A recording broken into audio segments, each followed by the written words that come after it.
So, I'm here. It's awesome. We are going to do a Bible reading. So, if Hamish, is Lewis in the house? Did he make it this morning? Oh, devastating. That's okay. I'll read his passage, and then Hamish is going to read the next verse after that. So, the first one comes from Deuteronomy 6, verse 4 to 9. It says, "Listen, O Israel, the Lord is our God, the Lord alone. And you must love the Lord your God with all your heart, all your soul, and all your strength. And you must commit yourselves wholeheartedly to these commands that I'm giving you today. Repeat them again and again to your children. Talk about them when you are at home and when you are on the road, when you are going to bed and when you are getting up. Tie them to your hands and wear them on your forehead as reminders. Write them on the doorposts of your house and on your gates." Cool. Mathew 19, verses 13 to 15. One day some parents brought their children to Jesus so he could lay his hands on them and pray for them. But the disciples scolded the parents for bothering him. But Jesus said, "Let the children come to me. Don't stop them, for the kingdom of heaven belongs to those who are like these children." And he placed his hands on their heads and blessed them before he left. Awesome. Thank you, Hamish. Let's give it up for Hamish. It's a hard thing to come up and read a verse in front of all you folk. So thank you. It actually has been a real pleasure coming on team here. I feel so welcome. My family feels really welcome. Getting to know some of the youth has been awesome.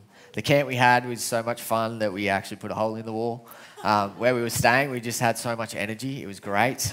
It was a really great opportunity just for the youth to experience God in a different way. One of them said to me, after some time of just quietness, he's like, "That is the longest I've actually sat still, ever." I'm like, oh, okay, cool. That is awesome. And hanging out down the back with the little kids, that has been a blast as well, getting to know them. You guys are so blessed with the generations that you have in this church, just the age range. It's like beautiful. And so, yeah, today I'm just talking on youth and children and in church, what that looks like a little bit. But first, I just want to start with a welcome to Sunday school. So in Sunday school, for some of us growing up, it would have been like you go in and there's only like 5 kids and it's just mayhem because it's just some random young adult looking after them and they don't really know what to do. For some of us, it would have been that real ritual of like you come in, you learn the memory verse, John 3:16, and then you do some games and then some craft. Down here at the moment, we've just been doing a series and they've been doing some craft and hearing stories, and our lovely volunteers have been providing all the craft stuff that they do each week, which is amazing. And so just be proud of what you have and what Sunday school could be like as well. So I just want to start with sharing a story about me because you guys don't know me that well. My family, we love the beach. Growing up, every summer, at least once a month, we were at the beach. Every single holiday, we were either running a camp that was near the beach or we were camping in our caravan at the beach. So I grew up loving the beach, spending a lot of time there. But the thing I loved most about the beach was actually surfing. I loved the ocean. I loved just being in it. I didn't really like the sand too much, but being in the ocean, I just felt connected to God in a different way. And I just loved going and just being in the elements with it. And growing up, Dad had some rules about surfing. So I'm the youngest of 4. I got 2 older brothers and an older sister. And I had a little foam surfboard that was about this high and like super thick. And my brothers had fiberglass surfboards. And I would sit at the beach and I'd be like, I just want to go out the back with my brothers, Dad. I just want to go out. Dad's like, you're too small, you're not allowed. And so I would be in the flags and I'd be that little kid that's on his board in the shallows, paddling out as if he's out the back, pretending that he's catching these massive waves. And then I would catch a wave and I'd be like, yeah, this is so good. And Dad's rules they were sometimes a bit funny. Like one of the rules was if the umbrella went down, you had to come in because it was time to go up for lunch or it was time to go get ready for dinner. So you'd be out in the surf and like the umbrella would go down. You're like, no, I don't want to go in yet. Another one of the rules Dad had was you never surfed alone. You always had someone else with you in the water. And I never understood that. I was kind of like, well, there's lots of other surfers out here. Like, this is a popular spot. Why do I need someone else with me in the water? But that was just one of Dad's rules. He had another rule that was also a little bit interesting in that I didn't learn it until the last end of like his training with me. And it was like you always pick a spot on the beach to make sure you know where you are. And so growing up, I'm watching my brother surfing. Sometimes Dad would take me out with him out the back on a calm day. Other times, I just wasn't allowed out. And Dad had this little test when you got old enough that you had to pass before you were allowed to go surfing out the back. And in this test, you had to swim out to the back, swim back in without your board, so you knew you could actually survive if you lost your board. And then you had to then go out with your surfboard and surf. You could do whatever you wanted in the surf and then come back in and Dad would be like, yes, you passed or you didn't. My brothers, they did really well. It was my turn. I finally turned at right age.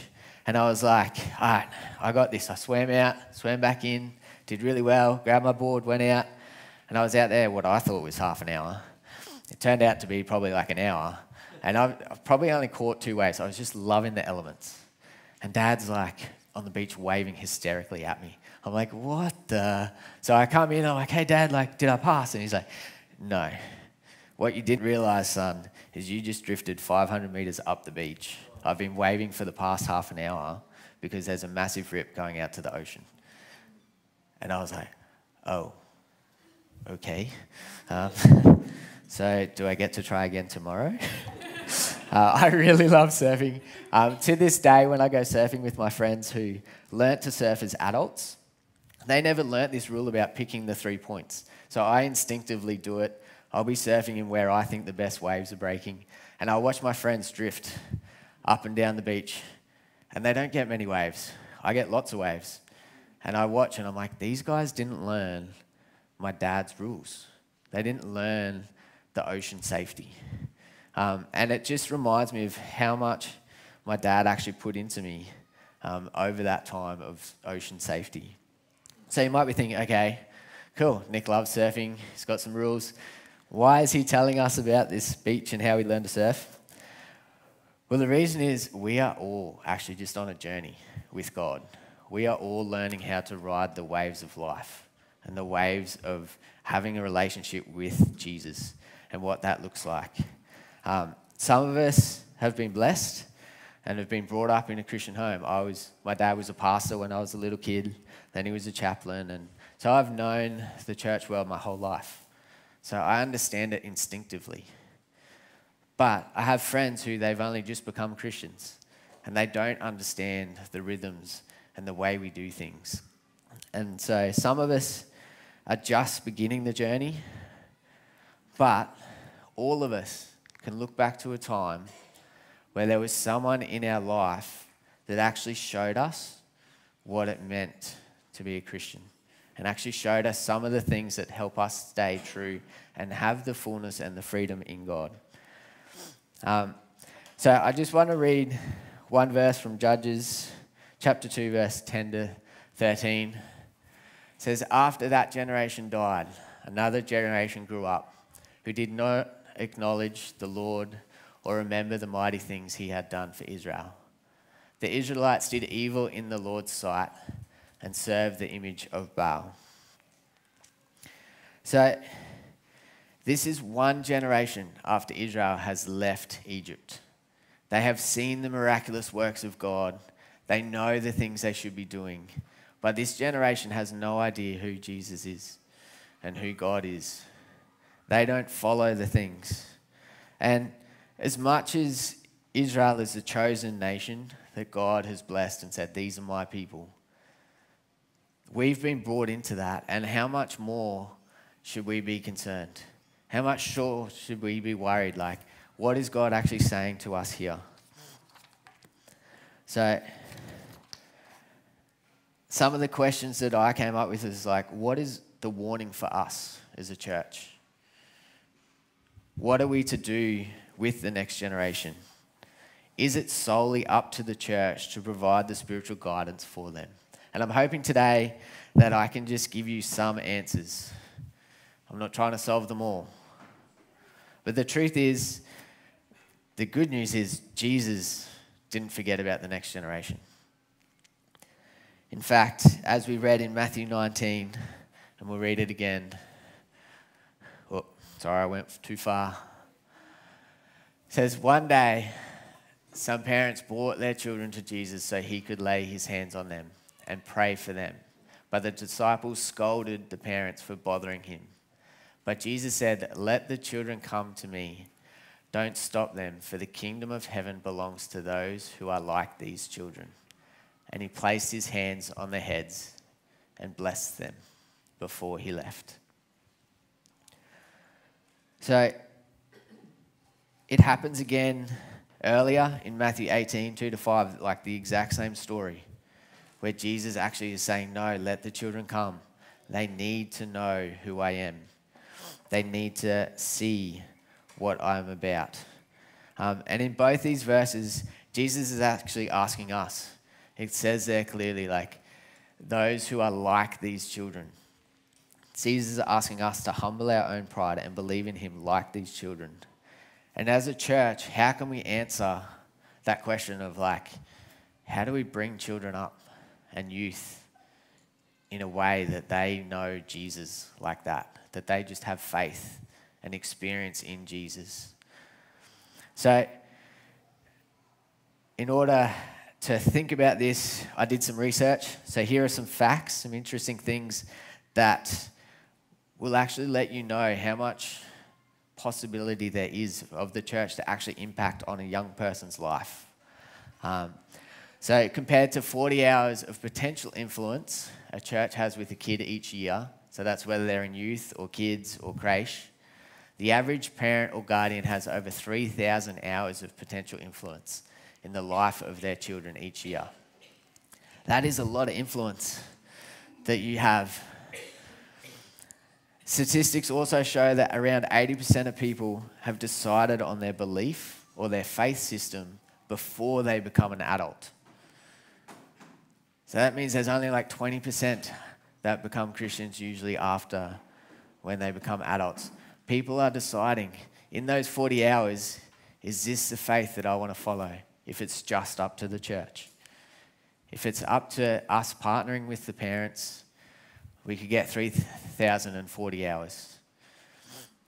So here's another one. It's not just up to parents and the church to influence the young people. This one comes from an American National Library of Medicine. And it says, grandparents' involvement during childhood conceptualizes as an amount of contact and emotional closeness is positively linked to emotional development, cognitive functioning, and social adjustment in early adulthood. And that lessons learned from grandparents to grandchild relationships in childhood, especially those related to spirituality and moral development, persist into early adulthood. So what that's saying is, grandparents, you have a role to play. You get to be involved. And if you don't have grandchildren, that's okay. You can still become a grandparent of someone else. You can still be involved in a young person's life and have influence in their spirituality. This nice graphic, it's a little bit hard, sorry for that. This comes from the Global Youth Culture of Australia, and the report states that only 32% of teens identify as Christian. So of those 32%, only 37% will attend church weekly. This has a huge impact on how we can influence youth and young people on their spiritual journey. So to answer our question, is it up to the church solely? It can't be left up to the church. It can't be. It's just not possible. We can't sit here and just watch the next generation go through life. As much as youth workers and volunteers and chaplains and SU camps go out and try and be a light to this world, we also need to be doing stuff. We need to be getting involved. So we must be proactive in guiding them. God is calling us to lean into him and to teach the young people about who he is. The family unit has the most impact on a person's life. But the church is there to support the families. The church is here to help and to guide. So my surfing story, I'll go back one. Sorry. My surfing story, it wasn't like an overnight transition. I didn't go from being a 6-year-old on a nice foam board to riding a fiberglass 6'6" surfboard out the back. It was an 8 to 12 year journey with my dad and my brothers of going to the beach regularly, being immersed in the ocean and in the waves and being shown how to survive and look for rips and to look for the dangers. We're not going to drastically change someone's life. I'm not going to drastically change what's happening in this place. But if we listen to God and work together, over time we can disciple and help develop young people to deeply follow Jesus. As we read in Deuteronomy, it says, from chapter 6, verse 4 to 9, it says, "Learn, O Israel, the Lord is our God, and the Lord alone. And you must love the Lord your God with all your heart, all your soul, and all your strength. And you must commit yourselves wholeheartedly to these commands that I am giving you today. Repeat them again and again to your children. Talk about them when you are at home and when you are on the road, when you are going to bed and when you are getting up. Tie them to your hands and wear them on your forehead as reminders. Write them on the doorposts of your house and on your gates." Now, I'm not saying we should all go out and start writing memory verses on our skin and we should start painting our houses with Bible verses, but there are things we can be doing. We can be having worship on in the house. We can have worship on in the car. We can be talking spiritually with our young people. If you're a grandparent and they're coming over and they're staying, be aware what's on the TV. You can actually be aware of what's happening in your house. You have the authority to have spiritual influence in your house when they're there. If they're in your car, put on that worship song. Start singing with them. Start talking to them about what they see, where they see God's creation and what's happening in that. So what does this mean for us as a church? Well, if you're a parent, a grandparent, a young adult, a youth, or anything else, you can actually be praying. You can be praying that the young people in our church encounter God in a way that they know who he is and that they trust him. You can pray that they have it daily, that it's not just a one-off, that was a high thing, but it's actually something that has impacted their life and their heart. For many of us, we're actually scared of teenagers, and that's okay. They can be scary. But they're actually not that scary. They're not afraid about talking about God. So if we pray for God to give us conversations, they're actually going to be open to talking about God. It's just that their world is so comfortable, they don't really have a need to think about God. And they don't really have a need to think about spiritual things. And so if we are praying that God encounters them, it might be us that actually has that conversation with them and open up a whole world that they didn't even think about or know existed. Another thing we can do, if you're a parent or if you're a guardian, you can actually encourage your young person to come to church, to come to youth events, to come to the kids program, but encourage them just to read the Bible at least once a week. You'll be amazed at how much of an impact that will have on their life. You can encourage them to pursue a relationship with Jesus. And for the rest of us as a church, let's not just think that their spirituality is being provided by the youth program or the kids program or the little creche. Let's actually invite them. Invite them to be a part of your teams. So if you're on a team here and you're serving, ask a teenager to come and help. They have lots of energy and lots of skills. The other thing is, if you're not on a team and you want to be on a team, come and talk to me. I'll find a place where you can impact a young person's life. And it doesn't have to be out the back in the room. It doesn't have to be over in the prayer room. There's other ways that we can impact a young person's life. So, I've been saying a lot about what's happening. What about the future? What does it look like for us as a church? So imagine this. If you just close your eyes for a minute, I just want you to think about this. Imagine coming to church and you see young children talking to retired people about God. You see young people coming and preaching. You see young people serving on teams alongside adults. Imagine if you came to church and you're needing a word or you're needing a prayer and you actually receive that from a young person. Imagine coming to church and the young people are saying, hey, I was at school today and my friend got hurt, so I prayed for him and God healed him.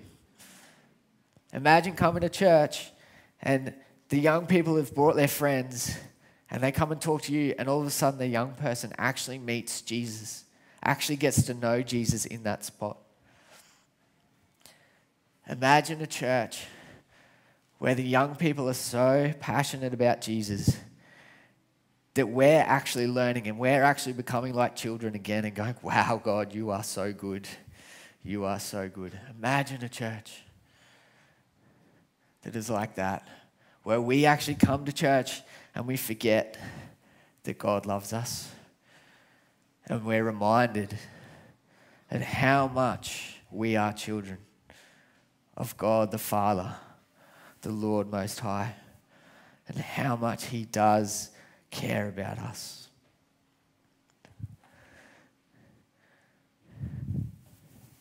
So what do? We want to see the young and old connected. That's what everyone's been telling me. We want to see cross-generational stuff. We want to hear the testimonies of God using young people. We want to hear the testimonies of you guys encountering young people and God using you. So I go back to these three things. Be praying, be encouraging, and inviting. These are the answers to keeping the next generation connected to God and us as a church. As we go out this week, pray for the next generation that God will impact their lives. Be available for a young person to ask you the hard questions or spend time with you. Invite them to be part of your world. Might be scary, but you're going to grow so much from it. So as the band comes back up, I'm just going to pray for our next generation. And then we'll move into some communion after that. So if you can close your eyes. So pray. Lord, I thank you that you have not forgotten any generation. You have not forgotten anyone. In fact, you sent your Son solely so every generation can have relationship with you. And Father, I pray for this next generation that you would help us to be a place where they are loved, where they are cared for, a place where they get to experience who you are, Jesus, where they get to test their faith in you. I pray that you would bring this generation into your family, Lord. In your name, amen. So as we move into communion, we know the elements of communion. The biscuit's the body of Jesus up on that cross. The blood is the juice that he spilt for us. But I want you to think back and remember, you are a child of God. There was someone who led you to him. And he paid it all for you to have relationship with the Father, the Most High. So spend this moment just reflecting on how much God loves you just as a child. Just come and be a child again. So you may stand and come and take the elements.